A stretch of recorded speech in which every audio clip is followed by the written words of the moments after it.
పొలిమేర దాటి అత్తారింటికి వచ్చి వెళ్ళినట్టు వెళ్తున్నారు. 20 ఏళ్ళ నుంచి ఒక లెక్క, ఇప్పటి నుంచి ఒక లెక్క. ఆడి కొడుకొచ్చాడని చెప్పు.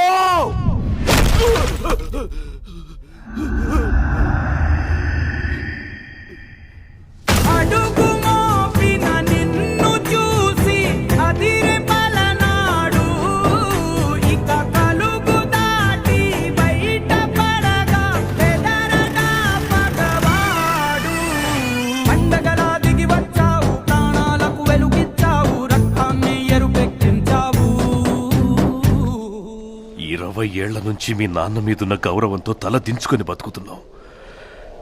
ఆ కొడుకులకు ఎదురెళ్ళి సయ్యనేవాడు సరైనోడు ఎవడొస్తాడని చూస్తున్నాంరా. ఈ ఇంటి రక్తమే 6 అడుగుల పౌరుషమై వస్తుందనుకోలేదురా.